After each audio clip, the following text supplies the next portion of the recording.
গণ অভ্যুত্থানের পরে আমরা বলেছিলাম দেশের সংস্কার লাগবে, রাষ্ট্রের সংস্কার লাগবে। আমরা পুরনো ব্যবস্থায় ফিরে যেতে চাই না, আমরা দুর্নীতির ব্যবস্থায় ফিরে যেতে চাই না, আমরা মাফিয়া তন্ত্রের ব্যবস্থায় ফিরে যেতে চাই না। আমাদের আন্দোলনের সময় আমাদের স্লোগান ছিল বৈষম্য, বৈষম্য বিরোধী সমাজ করতে হবে। সমাজে নানা ধরনের বৈষম্য, ধর্মের বৈষম্য, শ্রমিকের সাথে বৈষম্য, এই সকল বৈষম্য, গরিবের সাথে বৈষম্য, এই বৈষম্যগুলো দূর করতে হবে। ফলে এই যে গণ অভ্যুত্থানের পরে আমরা একটা সরকার পাইছি, সকলে মিলে আসুন এই সরকারকে সহযোগিতা করি এবং দেশটাকে নতুন করে গড়ে তুলি।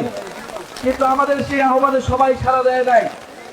কেউ কেউ শুধু ক্ষমতা চাইছে, শুধু দ্রুত নির্বাচন চাইছে, সংস্কার তাদের কাছে গুরুত্বপূর্ণ মনে হয় নাই। কিন্তু আমরা বলছি সংস্কার লাগবে এবং এই আওয়ামী লীগের বিচার লাগবে এবং একটা নতুন সংবিধান লাগবে। সংস্কার, বিচার, নতুন সংবিধানের মাধ্যমে আমরা দেশটাকে পুনর্গঠন করব। দেশের অর্থনীতি, দেশের সংস্কৃতি সবকিছুকে আমরা নতুন করে নিয়ে যাব। ফলে আমরা তার জন্য এখন লড়াই করতেছি।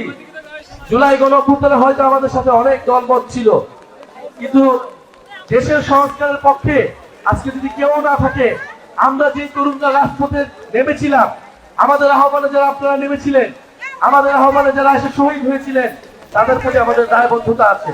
আমরা রাজপথ থেকে সরে যেতে পারি না।